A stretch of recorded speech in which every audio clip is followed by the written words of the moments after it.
जब जरूरत पड़ेगी मैं ले लूंगा अपना बेटा। ठीक है, तो दशरथ जी का बेटा जटायु ने ले लिया और जटायु का बेटा अब अमानत के तौर पर दशरथ जी के पास रखा गया, पालन पोषण तुम्हें करना। इसलिए जब दशरथ जी मरे तो दशरथ जी का अंतिम संस्कार राम ने नहीं किया, लेकिन जटायु मरे तो उनका अंतिम संस्कार स्वयं भगवान राम ने किया। रामचरितमानस में गोस्वामी जी कह रहे हैं, अविरल भगति मांग बर गीध गयऊं हरिधाम, तेहि की क्रिया यथोचित निज कर कीन्ही राम।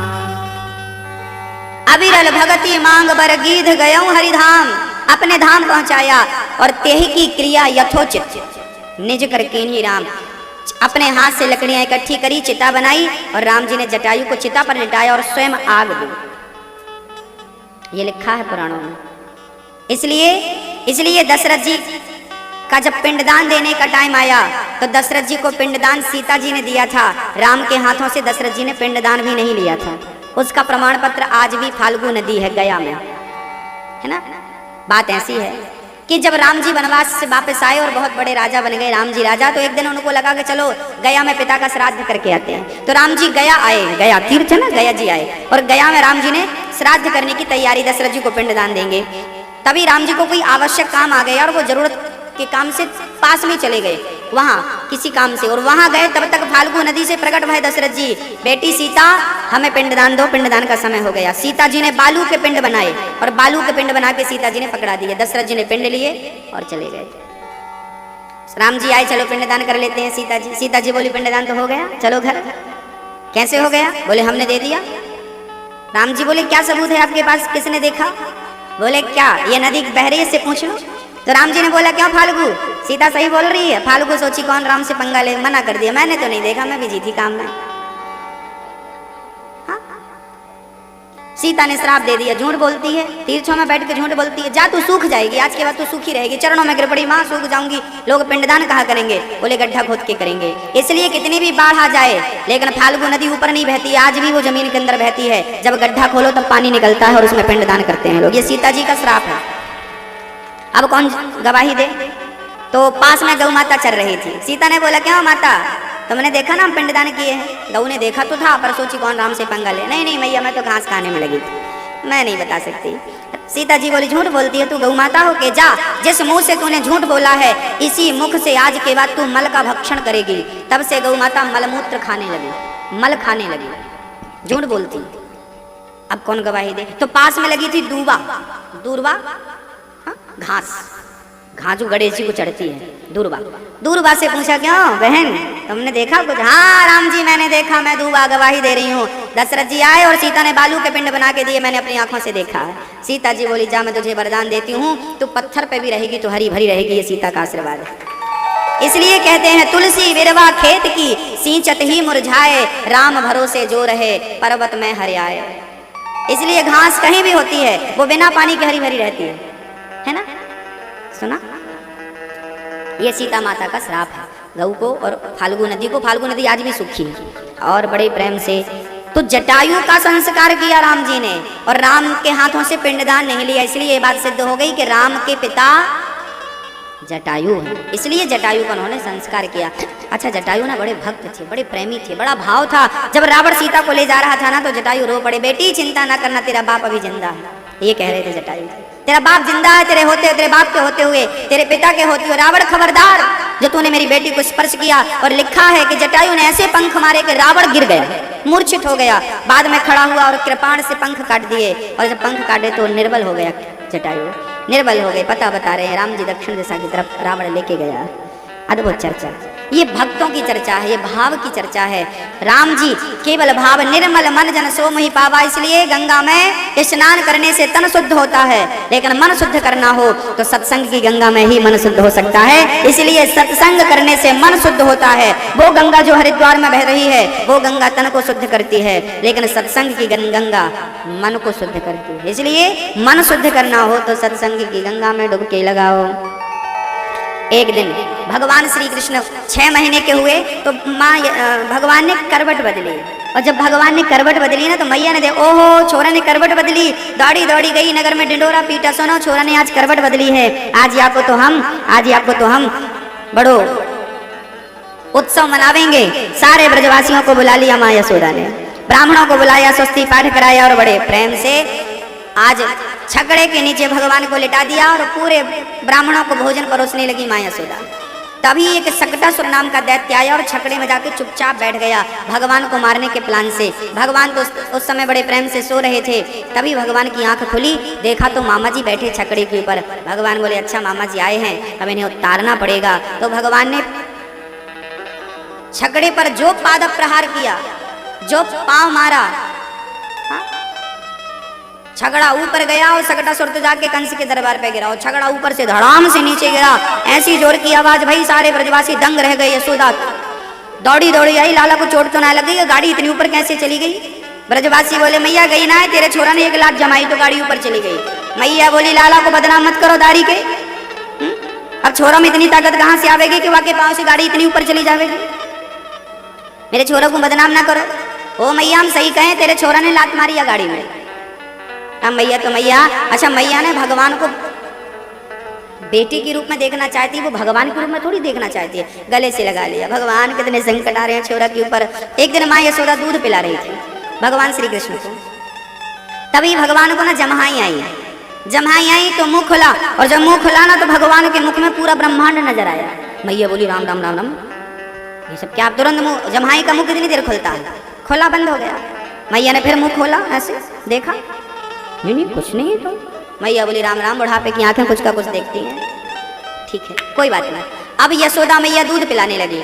जब दूध पिलाने लगी ना तभी कंस ने एक राक्षस को भेज दिया, नाम था तृणावर्त, बवंडर के रूप में आया, हवा के झोंके के रूप में। अब भगवान सोचे मैं तो माँ की गोद में हूँ, ये राक्षस आएगा तो मेरी माँ को नुकसान पहुंचाएगा। तो भगवान ने अपना वजन बढ़ाना शुरू कर दिया। मैया बोली राम राम, मैंने ज्यादा दूध तो नहीं पिला दिया छोरा को, बड़ा वजनदार लग रहा है। तो मैया ने बंद कर दिया दूध पिलाना, पालने में लिटाया। अच्छा देखो दूध पीने से भी कोई वजन बढ़ता है क्या? लेकिन मैया कितनी भोली है, तो पालने में लिटा दिया और काम करने चली गई। तब तक तृणावर्त नाम का राक्षस आया और तृणावर्त ने देखा तो भगवान पालने में लेटे थे। तृणावर्त राक्षस ने भगवान को उठाया और भगवान को जब लेकर के भागा तो भगवान ने अपना वजन बढ़ाना शुरू कर दिया। तृणावर्त ने देखा कोई पत्थर तो नहीं उठा लिया मैंने जल्दी में। भगवान बोले मूर्ख, सारी दुनिया पत्थर में कृष्ण को देखती है और तुम कृष्ण में पत्थर समझ रहे हो, आज पत्थर से पटक के मारेंगे। भगवान ने एक शिला पर दे मारा सिर और तृणावर्त का गोविंदाय नमो नमः, तृणावर्त को मारा भगवान श्री कृष्ण ने। तब तक मैया दौड़ी दौड़ी आई, राम राम राम राम, कितने बड़े बड़े संकट आ रहे हैं मेरे छोरा को, महाराज कुछ कृपा करो। तभी गर्गाचार्य जी आ गए। गर्गाचार्य जी आए, नंद बाबा ने प्रणाम किया, महाराज मेरे छोरा ने जब से जन्म लियो है तब से यहाँ के ऊपर बड़े बड़े संकट आ रहे हैं, महाराज कृपा करो। गर्गाचार्य जी बोले आपको नाम बताओ, हम यहाँ की भविष्यवाणी करें, यहाँ की जन्म पत्रिका बना दें। महाराज नाम तो आज 1 साल को छोरा है गयो पर हमने आपको कुछ नाम ना रखो। नंद बाबा बोले नाम, महाराज आप अच्छे गुरु महाराज हो, आप ही छोरा को नामकरण कर दो। अरे हम वसुदेव के गुरु हैं और हमने तेरे छोरा को नाम रखो ना तो कंस को पता चल जाएगा कि 8वां छोरा देवी के कोई आई और यहाँ पे बड़े बड़े संकट और मंडरावेंगे कंस की कृपा से, इसलिए मैं नाम नामकरण करूं। नंद बाबा बोले हम ऐसी गुप्त नाम रखेंगे, या को ऐसी जगह पे नामकरण करेंगे काहू को पता ही ना चलेगा। गौशाला में जाके नंद बाबा ने गाय का गोबर से चौक पूर करके प्रेम से लीप करके चौक पूरा और प्रेम से कलश स्थापित किया और गर्गाचार्य जी बैठ गए नामकरण करने के लिए। रोहिणी की गोद में बलराम भैया और यशोदा की गोद में, रोहिणी की गोद में कृष्ण कन्हैया और माँ यशोदा की गोद में बलदाऊ भैया, सामने दोनों रानियां बैठ गईं और नंद बाबा बैठ गए और बड़े प्रेम से लाला के नाम से पूजा पाठ चल रही है। गर्गाचार्य जी ने पूजा पाठ कराई और गर्गाचार्य जी की नजर टुकुर टुकुर कन्हैया जी पर, कन्हैया भी देख रहे हैं बाबा नामकरण करो। अब गर्गाचार्य जी समझ गए ये तो परमात्मा पर ब्रह्म है जिनके करोड़ों नाम है, आज उनका नामकरण करने का हमें सौभाग्य मिल रहा है। श्री सुखदेव भगवान कहते हैं गर्गः पुरोहितो राजन यदूनां सुमहातपः ब्रजं जगाम नंदस्य वसुदेव प्रचोदितः। गर्गाचार्य जी ने प्रेम से नामकरण किया और कहा कि यशोदा ये जो आपकी गोद में है इसका नाम होगा राम। रमन्ते योगिनाम यस्य सह रामः, जो योगियों के हृदय में रमण करे उसका नाम होगा राम। पर बल अधिक होने के कारण लोग कहेंगे बलराम। और यशोदा ये जो तेरी गोद में है ना ये रोहिणी का बेटा, और ये जो रोहिणी की गोद में है ये यशोदा तेरा पुत्र है और इसका नाम होगा कर्ष्यति कृष्ण शुक्लो रक्तस्तथा पीता इदानीं कृष्णतां गतः। इसका नाम होगा कृष्ण। मैया बोली बाबा तेने कैसो टेढ़ो नाम रखे, बुढ़ापे में कृष्ण कह तो आवे। मैया बोली बाबा मैं आपको कनवा कह सकूं? कनवा? हाँ हाँ मैया, या के तो नाम अनेक रूप रूपाय विष्णवे, प्रभु विष्णवे, या के अनेक नाम होंगे, या के अनेक लीलाएं होंगे। मैया तू जो नाम से, अब देखिए किसी भी पुराण में, किसी भी वेद में, किसी भी ग्रंथ में कन्हैया का नाम कनवा नहीं है कोई नाम कनवा? लेकिन माँ यशोदा कहती है कनवा, एक कनवा यहाँ, एक कनवा यहाँ। अब देखिए ये खुद नाम रखा माँ यशोदा ने, ये किसी गुरुजी का नाम नहीं है, गुरुजी का नाम तो कृष्ण है, गुरुजी ने तो कृष्ण नाम रखा। वेद पुराण तो भगवान को नेति नेति कह के पुकारते हैं, वाह परमात्मा परब्रह्म ईश्वर सर्वशक्तिमान, ये उपाधियां मिलती हैं। पर माँ कह रही है मेरा कनवा है। क्यों? भगवान को बुरा नहीं लगता जब कोई कनवा कह रहा ना। अच्छा आपका दोस्त, आपका प्रेमी आपको प्रेम से गाली भी दे या प्रेम से कुछ कहे तो आपको बुरा लगता है? नहीं ना, नहीं ना, क्यों नहीं लगता? क्योंकि उसकी गाली में भी हाँ प्रेम होता है। भगवान कहते हैं तुम पूजा कैसी कर रहे हो हमें कोई मतलब नहीं, तुम नाम कैसे जप रहे हो हमें कोई मतलब नहीं, किस भाव और किस प्रेम से जप रहे हो हमें तो केवल इससे मतलब। राम ही केवल, ये चौपाई याद कर लो, अपने मस्तिष्क में लिख लो। कौन सी? राम ही केवल, राम ही केवल पूजा प्यारी नहीं लिखा। एक मैया बोली राम को माखन मिश्री पसंद है। क्या राम को माखन, क्या कृष्ण को माखन मिश्री पसंद है? क्या पसंद है राम जी? कृष्ण जी को माखन मिश्री पसंद है? अरे माखन मिश्री पसंद नहीं है भगवान को, वो माखन मिश्री देने वाला ना यदि प्रेम से देता है तो पसंद है, और प्रेम नहीं है तो आपका मक्खन आपके पास रखो। प्रेम बहुत बड़ी चीज है भक्तों। हमारी विचारधारा, शायद हमारी बुद्धि वहां तक पहुंच जाए, प्रेम चीज क्या है, प्रेम क्या है। अच्छा प्रेम की परिभाषा क्या है? कोई आपसे पूछे प्रेम किसे कहते हैं, प्रेम की परिभाषा बताइए। प्रेम क्या है? प्रेम क्या है? एक उदाहरण आपको देता हूं, सुन लीजिए। एक आदमी पानी में डूब रहा था, भैया बचाओ मैं डूब गया, भैया बचाओ मैं डूब गया, भैया बचाओ बचाओ। अब बताओ, एक नंबर का झूठा आदमी झूठ बोल रहा, कह रहा मैं डूब गया। अरे डूब गया तो आवाज क्यों कौन निकाल रहा है? मैं डूब गया बचाओ। अब इसका मतलब अभी तक डूबा नहीं, और डूब जाएगा तो क्या बोल पाएगा? हाँ चिल्ला रहा, झूठ बोल रहा, मुझे बचाओ मैं डूब गया। कहाँ डूब गया भाई? अभी तो बाहर है, आ जा रहा है, नीचे ऊपर हो रहा है। जब वो डूब जाएगा तो क्या आवाज आएगी? हाँ, जब तक आवाज निकल रही है मैं कृष्ण से प्रेम करता हूँ, मैं कृष्ण से प्रेम कर, जब तक ये आवाज आ रही है मैं हूँ, मैं अनिरुद्धाचार्य हूँ, मैं फलाने का बेटा हूँ, मैं फलाने की पत्नी हूँ, मैं फलाना हूँ, मैं ये हूँ, जब तक ये आवाज आ रही है तब तक आप प्रेम तक पहुँच ही नहीं पाए। और जिस दिन प्रेम हो जाएगा ना भगवान से, उस दिन आप ही आपका पता भूल जाएंगे। और जैसे पानी में मिश्री घुल जाती है, ऐसे आप खत्म होके कृष्ण में घुल जाएंगे, कृष्ण में रम जाएंगे। उस एकीकरण का नाम प्रेम है। जब मैं था तब वो नहीं, अब वो है मैं नाय, और प्रेम गली अति साकरी जा मैं दो न समाए।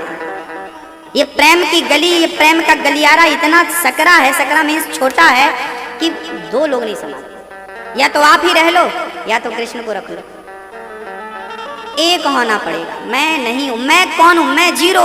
मैं जब मैं खत्म हो जाए, मैं समझ रहे हैं ना, जब मैं खत्म हो जाए तब समझना कि हाँ अब ये प्रेम है। एक दिन राधा रानी श्याम सुंदर से कहने लगी, कन्हैया से। एक दिन क्या हुआ, कन्हैया माखन खा रहे थे, किसी के घर से चुराया ताजा ताजा खा रहे थे, तब तक राधा रानी आई। और राधा रानी कन्हैया से जानती हो क्या कहने लगी? राधा रानी कहने लगी, कन्हैया यदि मैं राधा ना होती, कुछ और होती, तो क्या तू तब भी मुझसे इतना ही प्रेम करता? कन्हैया मक्खन खा रहे थे, और कन्हैया इतना मक्खन खा रहे थे ना, राधा रानी कह रही हैं बंदर दिख रहे हो, बंदर, तुम्हारा मुंह बंदर जैसा दिख रहा, इतना मक्खन खा रहे हो। कन्हैया खाते रहे, मुस्कुराते रहे, पर जवाब नहीं दिया। राधा रानी को गुस्सा आ गया, अरे हमारी बात का जवाब हम चलिए अब आएंगे। जो मटकी से मक्खन निकाल निकाल खा, राधा रानी उठाकर मटकी को पटक दिया। अरे हमारी तरफ भी तो सुन लो, हम भी तो कुछ कह रहे हैं। जाने लगी, अब बात नहीं करेंगे। और जब राधा रानी पलट के गई तब कन्हैया ने राधा का हाथ पकड़ा, अपनी ओर खींचा। राधा तूने तो अपनी बात कह दी, एक बात मेरी भी सुन। अच्छा मैं कृष्ण की जगह यदि कोई वृक्ष होता तो तू क्या करती? तू बता। तब राधा रानी ने कहा, कन्हैया यदि आप वृक्ष होते ना तो मैं लता बन करके आपसे लिपटी रहती, सदा सदा के लिए लिपट जाती आपके चरणों में। अच्छा कन्हैया बोले, एक बात बताओ राधा, यदि मैं ये देखो गाय चल रही है, यदि मैं गैया होता तो तुम क्या करती? बोले, गैया के गले में घंटी देख रहे हो ना, बस घंटी बन करके तुम्हारे गले में पड़ी रहती, पर तुमसे दूर का तो मैं सोच भी नहीं सकती। तुम जो होते मैं उस रूप में तुम्हारे पास होती। आज तुम कृष्ण हो, मैं राधा बनकर आई हूँ। बस एक बात बता दो, तुम मुझसे कितना प्यार करते हो? तब कृष्ण ने क्या कहा, बहुत ध्यान से सुनना, शायद ये बात आपने कभी ना सुनी हो। जब राधा ने पूछा कि आप मेरे से कितना प्यार करते हैं, तब भगवान श्री कृष्ण ने राधा रानी का हाथ पकड़ा और हाथों को पकड़ करके कहा कि राधा मैं तुमसे इतना प्यार करता हूँ, इतना प्यार करता हूँ कि संसार का कितना पापी से पापी आदमी हो, यदि वो तुम्हारा एक बार उच्चारण कर ले अपने नाम का, अरे आधा नाम तुम्हारा नाम है राधा, और कोई पापी से पापी व्यक्ति केवल रा बस बोल देगा तो मैं भवसागर से पार कर दूंगा उसको, जो तुम्हारा नाम लेगा और वो भी आधा और पूरा ले लेगा तो अपने लोक में निज धाम निज वास दे दूंगा उसको। इतना प्यार कर। अब तुम बताओ, तुम हमसे कितना प्यार करते हो? अब तुम्हारी बारी, तुम्हारा नंबर। राधा बोलने लगी, श्याम सुंदर सच कहूं, मैं तुमसे इतना प्यार करती हूँ, इतना प्यार करती हूँ कि कोई तुम्हारा नाम ले ले, कोई प्रेम से, कोई धोखे से, कोई जानबूझकर, कोई अज्ञानवश, कोई कृष्ण कह दे, श्याम कह दे, वसुदेव कह दे, दामोदर कह दे, कुछ भी कह दे, एक बार कोई तुम्हें धोखे से पुकार भी ले, पापी से पापी पुकार ले, तो मैं उसे अपनी गोद में उठाकर तुम्हारे चरणों में ला करके डाल दूंगी। बस इतना प्रेम है मेरा। पतितों को पावन बनाने का काम राधा का है, पतितों को पावन बनाने का काम मेरे कृष्ण का है। इसलिए तो कहा है कि राधे राधे जपो चले आएंगे बिहारी। राधे राधे जपो तो चले आएंगी राधे नहीं, राधे राधे जपो तो बिहारी चले आएंगे, और बिहारी बिहारी जपो तो राधे आएंगे। हाँ? तो एक दूसरे को नाम श्री धाम वृंदावन में लिया जाता है। जो राधा नाम न हो तो रसराज विचारो रो तो, जो राधा नाम न हो तो रसराज विचारो रो तो, ना हो तो कृष्ण अवतार जपे जा राधे राधे, राधा अलबेली सरकार कहे जा राधे। ये राधे, इसलिए ना राधे राधे कहना चाहिए, कृष्ण कृष्ण कहना चाहिए, प्रेम से कहना चाहिए। राधे कृष्ण कहो, राधे कृष्ण राधे कृष्ण राधे कृष्ण राधे कृष्ण, बस राधे कृष्ण सीताराम सीताराम, बस यही जाप करना चाहिए। श्री आज भगवान श्री कृष्ण बड़े प्रेम से पापियों का उद्धार करते हैं। तो प्रेम की परिभाषा क्या है? जो डूब गया सो डूब गया, क्या कहेगा? जब शब्द निकलना बंद हो जाए बस वो प्रेम है। जब तक मैं कुछ कहूँ तब तक प्रेम में कमी, और मैं कहना तो चाहूँ पर गला भर जाए, आंखों में आंसू आ जाए, वो प्रेम है।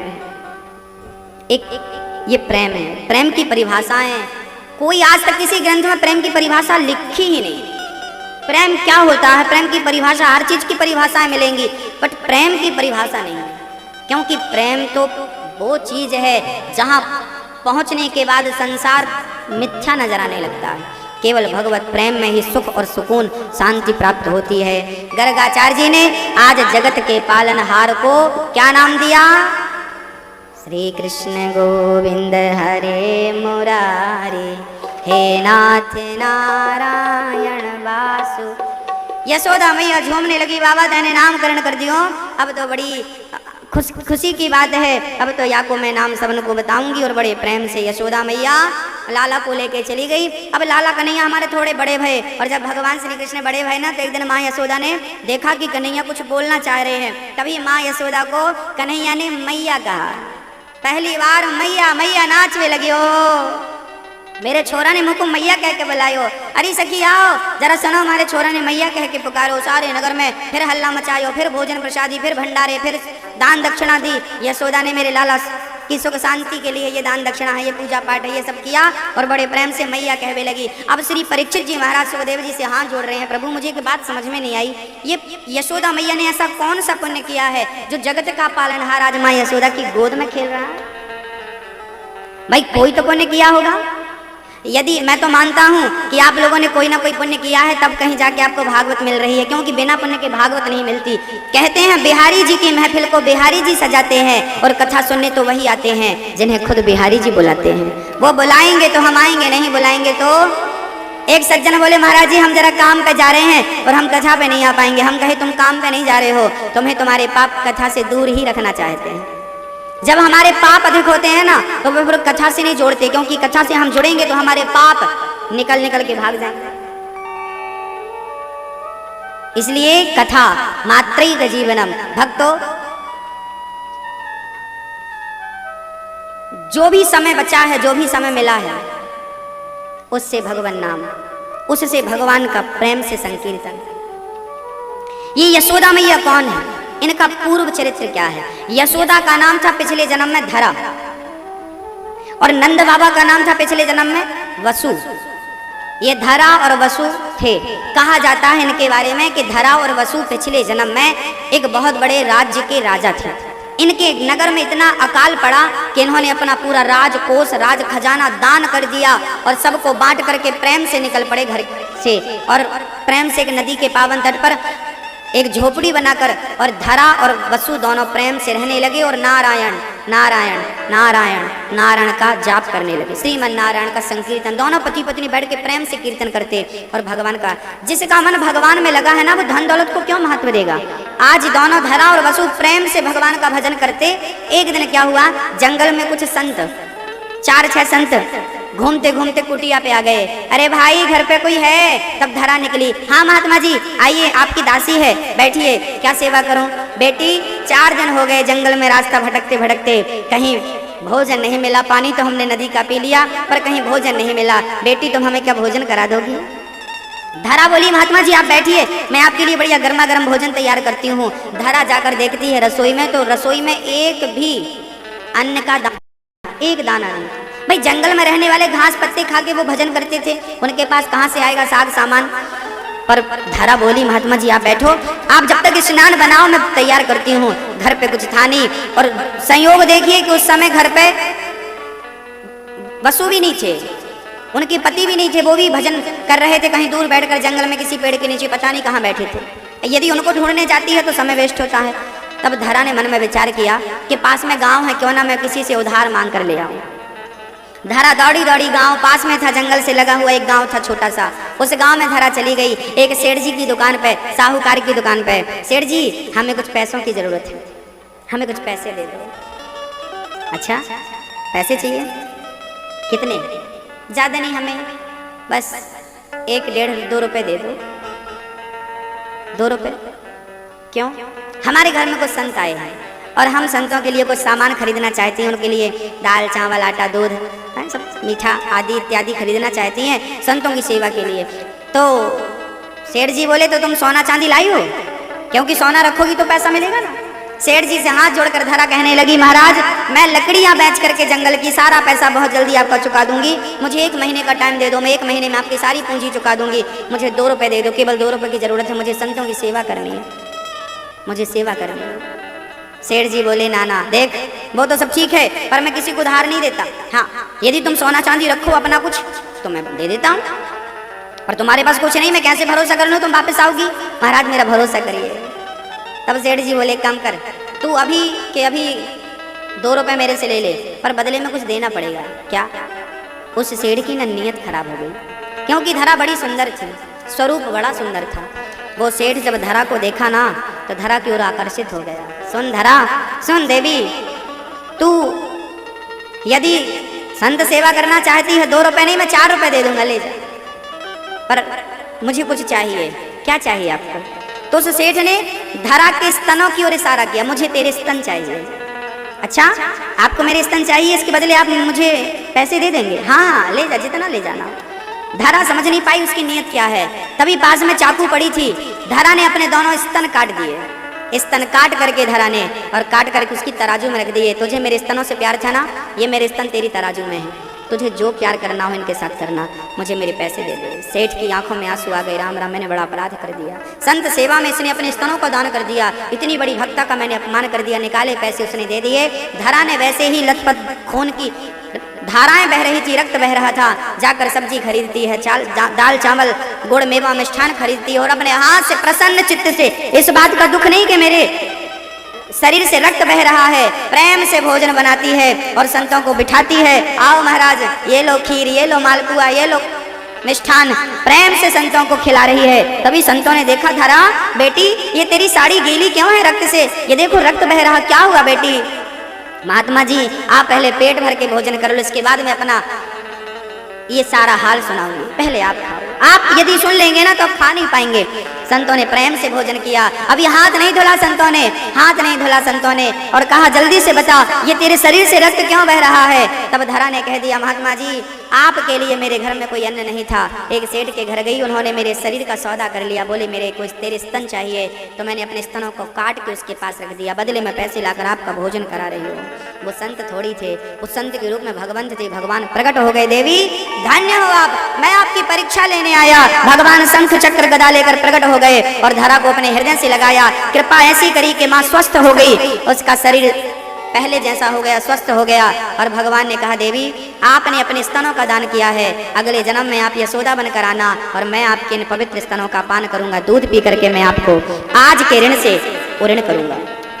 मैं ऋणी हो गया क्योंकि मेरे भोजन के लिए आपने अपने स्तनों का दान किया, इसलिए आपके स्तनों का पान करके आपका बेटा बनकर अगले जन्म में और मैं ये ऋण अदा करूंगा। लो भैया आज वो धरा यशोदा बनकर आई है। भगवान यशोदा के गर्भ से जन्म तो नहीं लिए, गर्भ से किसके जन्म लिए? देवकी। ये देवकी कौन है? देवकी के गर्भ से जन्म तो लिया पर दूध एक रत्ती नहीं पिया, एक घूंट भी नहीं पिया। कारण क्या है? ये कौन है?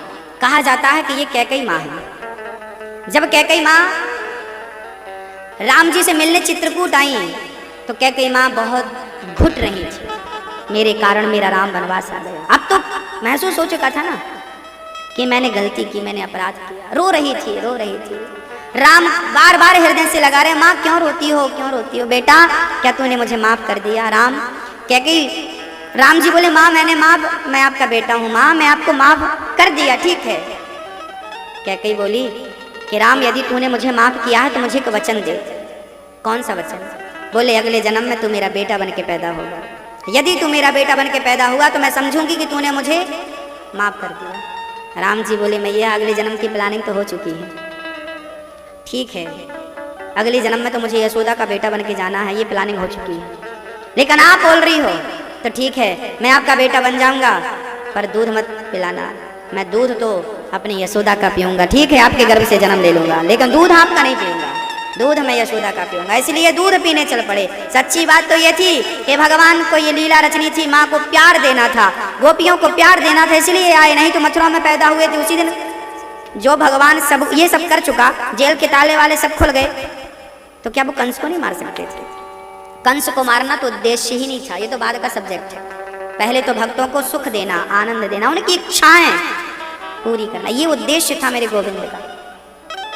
प्रेम से भगवान यशोदा की गोद में आज प्रेम से खेल रहे। तभी गोपियां शिकायत करने आ गई, मैया आज तेरे लाला की शरारत गिनाए हुए आई है। क्या शरारत की मैया लाला ने? मैया वत्सान मुंचन क्वचित समय क्रोध से संजात हासा, तेरे लाला ने आज हमारे छोटे छोटे बच्चों को खोटे से खोल दिया। मैया बोले वाह वाह वाह, आ गई मुंह घुमाए थे, शिकायत कर हुए मैया से सवेरे से नींद खराब कर दी हो दारी को तुम सबन ने। मैया बोली अरे बजरंग को खोल दियो छोरा ने, तो जाके गैया दहलो, शिकायत करने की जरूरत है का? ओ मैया ऐसे समय में बछड़ा ना खोले तेरा छोरा, ऐसे समय में खोले जब गैया दोहरे को समय ना हो, पूरा दूध जाके बछड़ा पी लेवे और हम तो खाली बर्तन लेके हमें 4 दिन से हमारे घर में बच्चों ने दूध नहीं पियो तेरे छोरा के कारण। मैया बुला रही है, ए लाला कन्हैया यहाँ बेटा। ये सखियां क्या कह रहे हैं? मैया इनकी बातों को ध्यान मत दो, 1 नंबर की चोटी है, झूठी है। अच्छा क्या झूठ का है? मैया ये सब गोपियां हमारे गाल पकड़ पकड़ के खींचती हैं, कहती हैं छोरा हमसे ब्याह करेगो। अब बता मैया मैं इतनों से इनसे ब्याह कैसे करूं? मैया जी कितनी सारी जगह आगे है और पीछे बिल्कुल नहीं है। हाँ थोड़ा सा आगे आ जाओ।